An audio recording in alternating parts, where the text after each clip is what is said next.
وإذ قلنا ادخلوا هذه القرية فكلوا منها حيث شئتم رغدا وادخلوا الباب سجدا وقولوا حطة نغفر لكم خطاياكم وسنزيد المحسنين فبدل الذين ظلموا قولا غير الذي قيل لهم فأنزلنا على الذين ظلموا رجزا من السماء بما كانوا يفسقون صدق اللہ العظیم۔ سورہ بقرہ کا آج ہمارا یہ الحمدللہ العظیم 11واں درس ہے۔ اللہ سے دعا ہے اللہ ہمیں قرآن فہمی کی توفیق عطا فرمائے، قرآن سمجھنے والا، قرآن پہ عمل کرنے والا بنائے۔ سورہ بقرہ کے اندر ہم نے بنی اسرائیل کا تذکرہ پڑھنا شروع کیا تھا۔ یہ بنی اسرائیل کے تذکرے کے اندر 5 انواع ہیں، اور ان 5 انواع کا میں نے آپ حضرات کے سامنے ذکر کیا تھا، نام نہیں لکھ سکا تھا ان کا آپ کے سامنے، اور یہاں پر میں نے تفصیل سے ذکر کر دیا ہے۔ آیت نمبر 40 جو ہے، آیت نمبر 40 سے لے کے 60 تک، یہاں پر بنی اسرائیل کو تفصیلی انعامات ہو چکے، ان کے بارے میں اللہ تعالیٰ نے 2 شکوے ذکر فرمائے۔ تو یہ آیت نمبر 40 سے لے کے آیت نمبر 62 تک، آیت نمبر 63 سے لے کے آیت نمبر 82 تک بنی اسرائیل کی 3 خواصوں کا ذکر ہے، جو 3 برائیاں ان کے اندر تھی ان کا ذکر ہے۔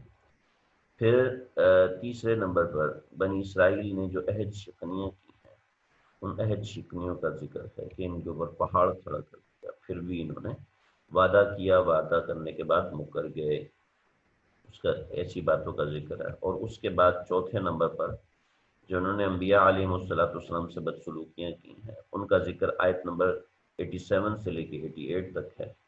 میں اردو میں بولتا رہا، آج کل لوگوں کو اردو کا پتہ ہی نہیں ہوتا، زیادہ تر کی بات کر رہا ہوں۔ بنی اسرائیل کے باوجود ماننے کے ان کا انکار کا ذکر، یہ 5ویں نوع ہے بنی اسرائیل، یعنی 5ویں قسم ہے بنی اسرائیل۔ نوع یعنی کہ ان کی اقسام 5 انواع ہیں۔ آیت نمبر 90 تک ان 5 انواع کا ذکر ہے، پھر اس کے بعد مزید تفصیلات بنی اسرائیل کی یہیں 2 بنی اسرائیل کے بریکٹوں کے اندر ہے۔ میں نے یہ سارا مضمون اکٹھا رکھا ہے، آپ یہ مضمون پڑھ چکے ہیں۔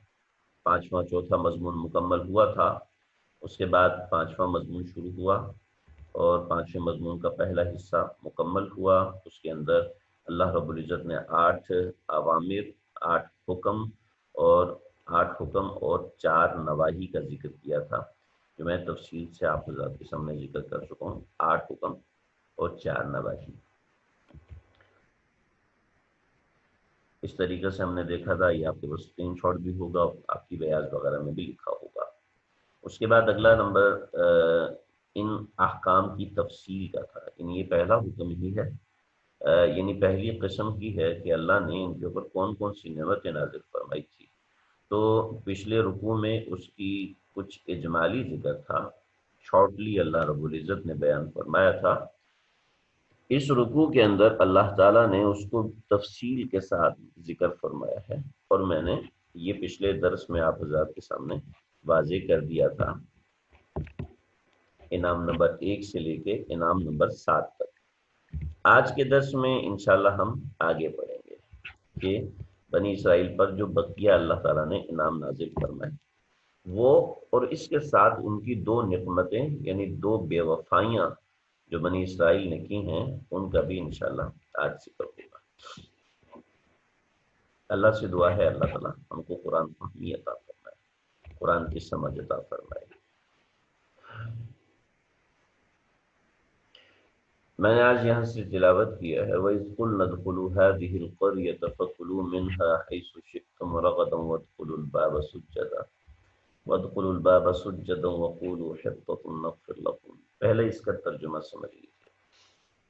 بنی اسرائیل کی 7 جو نعمتیں اللہ تعالیٰ نے کی تھیں، اس کے بعد ان کی ایک بے وفائی کو اللہ رب العزت یہاں ذکر فرمایا۔ وَإِذْ قُلْنَا، جس وقت اور وہ وقت جب ہم نے کہا، ادخلوا، داخل ہو جاؤ، هذه القریہ، اس شہر کے اندر، فَكُلُوا مِنْهَا، کھاؤ اس میں، حیث شئتم، جیسے بھی چاہو، جہاں سے بھی چاہو، رغداً، پیٹ بھر کر، وَادْخُلُوا الْبَابَ سُجَّدًا، اور داخل ہو جاؤ دروازے سے سجدہ کرتے ہوئے، وَقُولُوا حِطَّةٌ، اور یہ کہو کہ حِطَّةٌ نَغْفِرْ لَكُمْ خَطَايَاكُمْ، ان سے مطالبہ کیا گیا کہ تم لوگ یہ جملہ کہو، حِطَّةٌ، ہم آپ کی بخشش کے طلبگار ہیں، حِطَّةٌ، ہم آپ کی بخشش کے طلبگار ہیں، نغفر لکم، نغفر لکم، ہم تمہاری خطاؤں کو معاف کر دیں گے، نغفر لکم، ہم معاف کر دیں گے، خطایاکم، تمہاری خطاؤں، اور یہ نہیں ہے کہ صرف معاف کریں گے، بلکہ ہمارا مزاج ہی ایسا کہ ہم اور بھی زیادہ ثواب دیتے ہیں، محسنین، نیکی کرنے والے، ہم جو نیکی کرنے والے ہیں ہم ان کو اور بھی زیادہ ثواب دیں گے۔ اللہ، لیکن انہوں نے کیا نافرمانی کی، فبدل الذین ظلموا قولا غیر الذی، تبدیل کر دیا الذین ظلموا، ان لوگوں نے جنہوں نے ظلم کیا، قولا، اس بات سے، غیر الذی قیل لهم، اس بات کو تبدیل کر دیا جو ان سے کہی نہیں گئی تھی، یعنی جو ان سے نہیں کہی گئی تھی اس بات کو اس بات سے تبدیل کر دیے جو ان کو کہی گئی تھی، یعنی ان سے کہا تھا حتتم کو، یہ کہتے ہیں حنتتم، یعنی اللہ کی بات کا مذاق اڑاتے تھے۔ میں صرف ترجمہ ابھی سمجھا رہا ہوں، اس میں بہت باتیں ہیں۔ غیر الذی کے علاوہ اس بات کے جو کہی گئی تھی ان کو اس بات سے بدل دیا، فانزلنا، پس پھر ہم نے اتارا، علی الذین ظلموا، ان ظالموں کے اوپر، رجزا من السماء، آسمان سے عذاب، بما کانوا یفسقون، ان کے نافرمانی کی وجہ سے، بما کانوا یفسقون، ان کی نافرمانی کی وجہ سے۔ امید ہے بات سمجھ میں آ گئی ہوگی۔ یہ ان کی پہلی نقمت ہے، یعنی پہلی ڈھٹائی ہے، پہلی نافرمانی ہے، جس کا میں نے یہاں سائڈ پہ اشارہ بھی کیا کہ اللہ رب العزت نے فرمایا کہ دیکھو ہم نے تمہیں کہاں نازل کیا، کہاں بھیجا اور تم کہاں چلے گئے۔ اصل میں ایسا ہوا تھا کہ حضرت موسیٰ علیہ السلام اور حضرت ہارون علیہ السلام، یہ دونوں وادی تیہ میں ان کا انتقال ہو گیا تھا۔ وادی تیہ میں انتقال کے بعد حضرت موسیٰ علیہ السلام کے چلے جانے کے بعد بہت سے انبیاء آئے، جن میں حضرت شمویل علیہ السلام بھی تھے اور دیگر کئی انبیاء تھے۔ تو ان کو اللہ رب العزت نے وہاں سے نجات دی اور یہ لوگ بیت المقدس میں داخل ہوئے۔ میں انشاءاللہ مجھے موقع ہوا تو میں وہ مقام بھی آپ حضرات کو دکھاؤں گا۔ آج مجھے بالکل ذہن میں نہیں رہا کہ وہ دکھا سکتے تھے، مجھے بس وقت بھی خیر نہیں ہوتا، آج وقت تھوڑا سا تھا، میں کر سکتا تھا لیکن ذہن میں نہیں رہا، بالکل ابھی ذہن میں آیا تو وہ مقام دکھا دیتا۔ تو بیت المقدس میں یہ لوگ داخل ہوئے تو اس زمانے میں ہر شہر کے باہر ایک دیوار ہوا کرتی تھی، تو اس دیوار کے اندر درمیان میں دروازے ہوتے تھے۔ تو اللہ رب العزت کا مقصود یہ تھا کہ یہ لوگ اللہ کی فرما برداری کرتے ہوئے داخل ہوں اور سر جھکاتے ہوئے داخل ہوں، لیکن اور ساتھ ساتھ یہ کہ حطۃ، یعنی اے اللہ ہمارے گناہ بخش دیجئے، ہمارے گناہوں کو معاف فرما دیجئے، لیکن بجائے اس کے کہ وہ یہ کہتے، انہوں نے یہ کہا کہ ہم کہ حنطۃ فی خبزۃ، حنطۃ فی خبزۃ، یعنی اس طرح کی کلمات، مجھے اس وقت صحیح یاد نہیں، یعنی اس طرح کی کلمات انہوں نے اس وقت کہے، یعنی جس سے ان کی ڈھٹائی ظاہر ہو رہی تھی کہ اور دوسرا یہ کہتا کہ تم داخل ہو جو سجدہ کرو، وادخلوا الباب سجدا، کہ سجدہ کرتے ہوئے داخل ہو۔ اور ان لوگوں نے کیا کیا، یہ لوگ ایسے کہ دروازے چھوٹے تھے، تو یہ لوگ بجائے اس کے کہ سر جھکا کے سجدہ ریز ہوتے ہوئے داخل ہوں، یہ انہوں نے ایسے کیا کہ اپنے پاؤں آگے کر لیے اور لیٹ کے داخل ہوئے، تاکہ کہیں ایسا نہ ہو کہ سر جھک جائے۔ یہ ان کی ڈھٹائی تھی، یہ ان کی خباثت تھی، جس قباست کا اللہ رب العزت نے یہاں پر ان لوگوں سے شکوہ فرمایا ہے۔ تو اللہ رب العزت نے یہاں یہ بات فرمائی، یہ ان کی پہلی ڈھٹائی اور بے وفائی ہے۔ انسان ایسے ہی کرتا ہے کہ جب تو اس کے پاس نعمتیں نہیں ہوتی، اس وقت وہ کہتا ہے کاش مجھے یہ مل جاتا، لیکن جب نعمت اس کو مل جاتی تو پھر وہ ایسی ہی ڈھٹائی کرتا ہے، چاہے وہ بنی اسرائیل سے تعلق رکھنے والا ہو، چاہے وہ کسی اور قوم سے ہو، چاہے وہ امت محمدیہ میں سے ہو، چاہے وہ میں اور آپ ہوں، چاہے وہ کوئی بھی ہو۔ تو عام طور پہ انسان اس طرح کی ڈھٹائی کر گزرتا ہے، اس طرح کا معاملہ کر گزرتا ہے کہ اول تو نعمت کے لیے ترستا ہے، پھر جب نعمت مل جاتی ہے تو اس نعمت کی اس درجہ قدر نہیں کرتا۔ اس میں یہ معاملہ بھی ہے کہ انہوں نے انبیاء علیہ السلام کی قدر نہیں کی، انبیاء علیہ السلام کا اس قدر معاملہ نہیں کیا جس قدر معاملہ کرنا چاہیے تھا۔ یعنی جو دین ان کو سکھانے والے ہیں، ان کا ویسا ادب، ویسا احترام اور ویسا معاملہ ان کے ساتھ انہوں نے نہیں کیا۔ اس نہ کرنے کے باعث اللہ رب العزت نے ان کو پکڑ لیا۔ یہ ان کی ایک نقمت شمار کی، بے وفائی شمار کی، کہ جو تم کو دین سکھا رہے ہیں تم انہی کے ساتھ مخلص نہیں ہو۔ انہوں نے تم سے کہا کہ ادخلوا الباب سجدا، کہ تم سجدہ ریز ہوتے ہوئے، تم سجدہ کرتے ہوئے داخل ہونا، حطۃ کہتے ہوئے داخل ہونا، لیکن تم نے اس سب احکامات کی دھجیاں اڑا دی۔ تو جو شخص بھی آج ایسا کرتا ہے وہ سمجھ لے کہ وہ اللہ کے احکامات کی دھجیاں اڑا رہا ہے۔ اللہ ہم سب کی حفاظت فرمائے، ہم سب کو معاف فرمائے۔ پھر اللہ رب العزت نے آگے 8ویں انعام کا ایک عجیب ذکر، یہاں میں ذکر کر دوں کہ جس سے آپ پڑھ رہے ہیں، چاہے دنیا پڑھ رہے ہیں، چاہے دین پڑھ رہے ہیں، چاہے قرآن پڑھ رہے ہیں، چاہے دین سیکھ رہے ہیں، کچھ بھی ہے جس سے آپ سیکھ رہے ہیں تو اس کا اس درجہ احترام و ادب ہونا چاہیے۔ بنی اسرائیل میں اس آیت کے اندر جو اللہ نے ڈھٹائی کا ذکر فرمایا ہے، وہ ڈھٹائی اصل میں بے ادبی ہے، اصل میں ناقدری ہے۔ ایسا نہ ہو کہ ناقدری کی وجہ سے اللہ پکڑ لے۔ ویسے کوئی شخص کیسا بھی ہو، لیکن جب وہ ناقدرہ ہوتا ہے تو اللہ تعالیٰ پھر ایسے شخص کو پکڑ لیتا ہے۔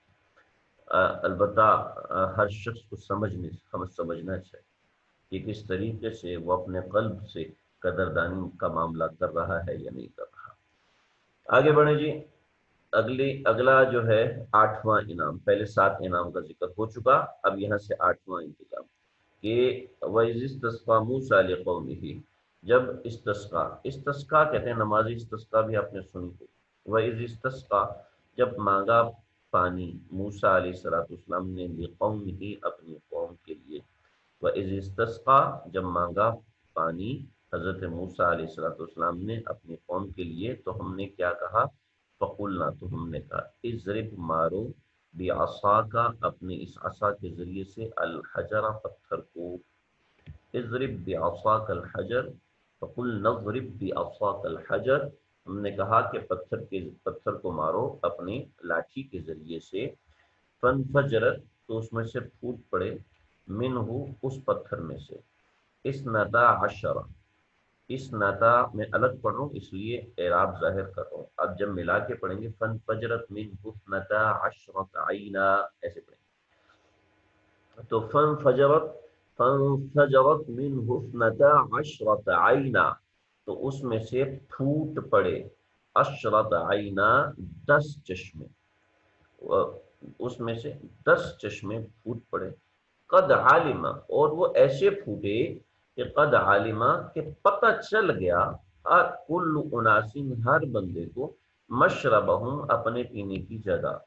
یعنی جو قبیلے ان کے دائیں بائیں تھے ان کو جھگڑا کرنے کی ضرورت پیش نہیں آئی، بلکہ ہر ایک کو پتہ چل گیا کہ کہ اس کا مشرب کہتے ہیں پینے کی جگہ کو، مشرب کہتے ہیں جی پینے کی جگہ کو۔ آج کل ہمارے ہاں پینے کے لیے گلاس استعمال ہوتے ہیں. یہ پینے کے لیے جو گلاس استعمال ہوتے ہیں استعمال کرنا بالکل جائز ہے، کوئی منع نہیں ہے، شرعاً اس میں کوئی قباحت نہیں ہے. لیکن عام طور پہ گلاس سے جو پانی پیا جاتا ہے وہ سنت کے مطابق پیا نہیں جاتا. تو گلاس کے جو پانی پینے کی جگہ ہوتی ہے اس پینے کی جگہ کو مشرب کہتے ہیں. یاد رکھیں، مشرب واں کے زبر کے ساتھ. اس لیے کہ پانی میں سنت یہ ہے کہ پانی کو کھینچ کر پیا جائے. جیسے چائے کو آپ کھینچ کے پیتے ہیں، چسکیاں لے کر پیتے ہیں، ایسے پانی کو بھی کھینچ کر پیا جانا سنت ہے. کیونکہ گلاس میں ایک دم سے جتنا پانی آتا ہے تو منہ میں انڈیلا جاتا ہے، پیا نہیں جاتا. پینا اس کو کہتے ہیں کہ جب پانی کو کھینچا جائے اپنے منہ کی طاقت سے، ہونٹوں کی طاقت سے. تو اب اس میں یہ مسئلہ ہے. اللہ،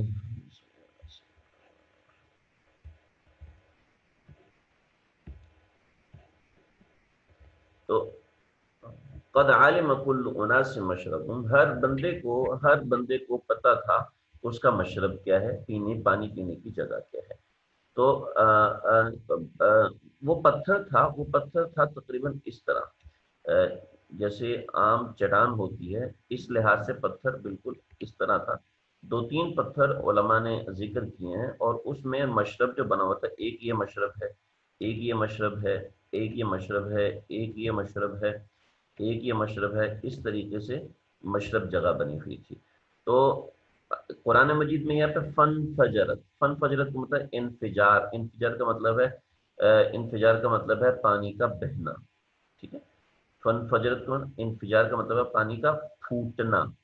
دوسری جگہ فم بجست کا مطلب ہے بہنا. قرآن مجید میں دوسری جگہ فم بجست ہے، یہاں پہ فن فجرت ہے.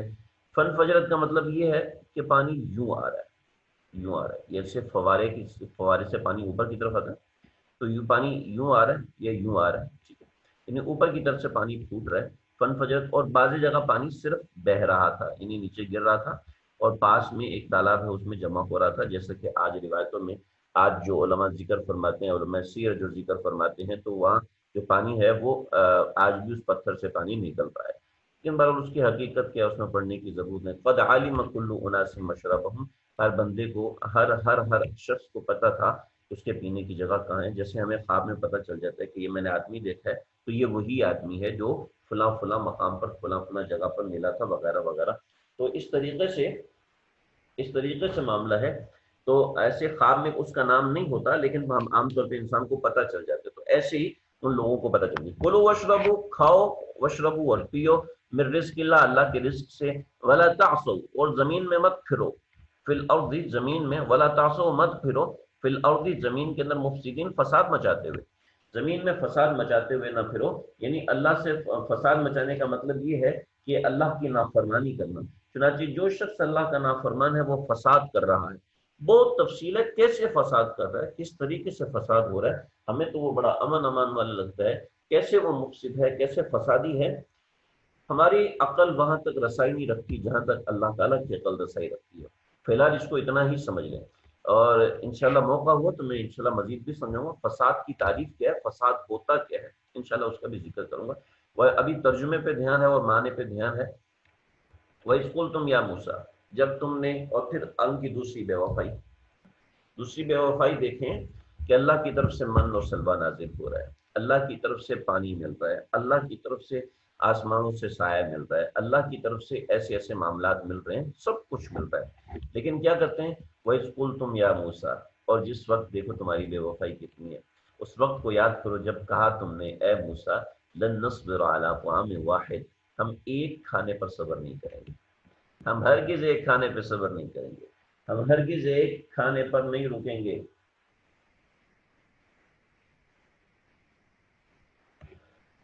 اللہ، ہم ایک کھانے پر صبر نہیں کر سکتے. فادع لنا ربک، اپنے پروردگار سے کو پکاریے، یخرج لنا، کہ نکالے ہمارے لیے، مما تنبت الارض، اس کھانے میں سے جس کو اگاتی ہے زمین، من بقلها، من بقلها، من بقلها، یاد رکھیں گے یہ لفظ خاص ہم بھول جاتے ہیں. من بقلها، ترکاری میں سے، ترکاری میں، من بقلها، ترکاری میں سے، سبزی میں سے، ترکاری یاد نہ رہے، ترکاری مشکل لفظ ہے، تو سبزی میں سے، وقصائہا اور ککڑی میں سے، اصل میں قصہ ہا یعنی زمین کی کھکڑی، بقلیہ زمین کی سبزی، بقلیہ کھکڑی میں سے، کھکڑی میں سے، کھکڑی بہت سے لوگوں نے کھکڑی سے، کسی نے کھکڑی مراد لی ہے یعنی خربوزہ مراد لی ہے، کسی نے کھیرا مراد لی ہے، کسی نے کچھ مراد لی ہے، کسی نے کچھ مراد لی ہے،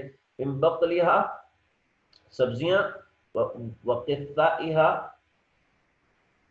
وقصائہا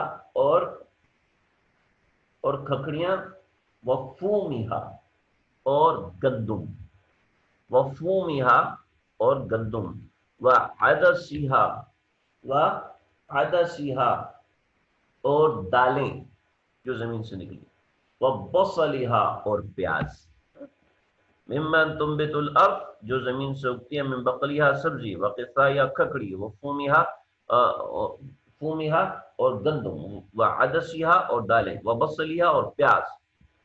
اللہ کہتا ہے قال اتستبدلون الذی هو ادنی، کیا تم بدلی کرنا چاہتے ہو، الذی هو ادنی بالذی هو خیر، کہ جو ادنا ہے اس کو بہتر چیز ہے، یعنی اللہ اتنا بہتر کھانا ان کو دے رہے ہیں، لیکن اتنا بہتر کھانا چھوڑ کے کہتے ہیں نہیں جی ہمیں تو سبزی چاہیے، ہمیں پیاز چاہیے، ہمیں گندم چاہیے، اور اتنا بہترین کھانا مل رہا ہے، تو اللہ کہتے ہیں چلو ٹھیک، ہم نے تمہاری یہ بات کی مان لی، اہبطوا، چنانچہ ہم نے تمہیں کہا کہ اہبطوا چلے جاؤ مصر بازار کی طرف، اجے فإن لکم ما سألتم، پس تمہارے لیے وہ کچھ ہوگا، ما سألتم جو جس چیز کو تم نے مانگا ہے، وضربت علیہم الذلہ، وضربت علیہم الذلہ، لیکن اس کے باوجود ان کی حرکتیں ایسی ہوئیں کہ ضربت علیہم الذلہ، ان کے اوپر لگا دی گئی مہر ذلت کی، والمسکنہ اور مسکنت کی، ان کے اوپر مہر لگا دی گئی ذلت کی یعنی خوار رہنے کی،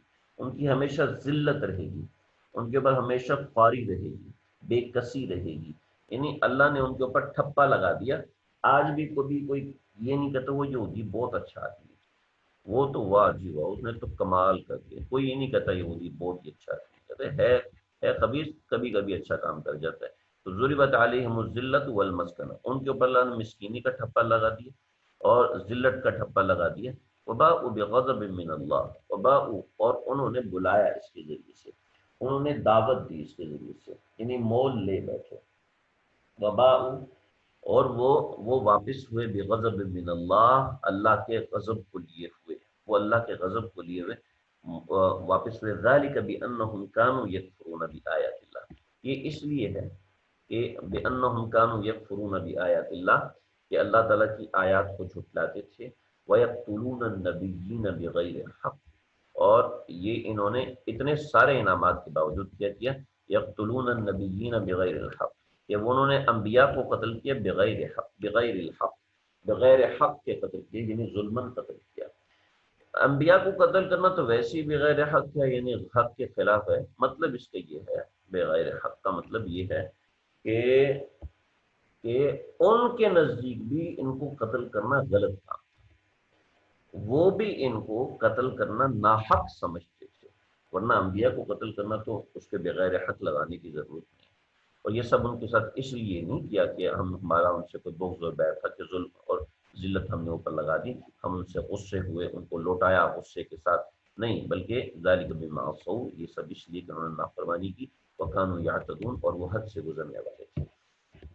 تو یاد رکھیں اللہ نے جو نعمت دی ہے اس کا سب سے بڑا معاملہ یہ ہے کہ شکر گزاری ہو، شکر گزاری ہو، جو قوم شکر گزاری کرتی ہے وہ قوم آگے بڑھتی ہے، اور جو قوم صرف شکوے کرنے پہ بیٹھی رہے، صرف شکوے شکایت کے اس نے بھی وہ کر دیا، اس نے بھی وہ کر دیا، اور جو بیوی اپنے شوہر کے شکوے ہی کرتی رہے، شوہر بیوی کے شکوے ہی کرتا رہے، ایسے ہی معاملات ایسے چلتے رہیں کہ صرف ناراضگی شکوہ ہو، کوئی شکر گزاری نہ ہو، اتنی نعمتیں نازل کیں، اتنی نعمتیں نازل کیں، تو اس کا حق یہ تھا کہ وفادار رہتے، شکر گزار رہتے، لیکن انہوں نے کیا کیا، بے وفائی کی، ناشکری۔ اب یہ آیات ہمارے لیے کس طرح ہے، ہم دیکھ لیں کہ ہمارے اوپر کتنی نعمتیں ہیں، کہ انہوں نے تو اللہ سے پیاز لہسن مانگا تھا، ہم تو اللہ سے کیا کچھ مانگتے ہیں، اور پھر اللہ دے بھی دیتے ہیں، تو جب اللہ دے دیتے ہیں تو اس کے بعد اس درجہ شکر ہوتا ہے؟ اس درجہ کیا معاملہ ہوتا ہے؟ خود اپنا احتساب کریں، جو کرتا ہے ٹھیک ہے۔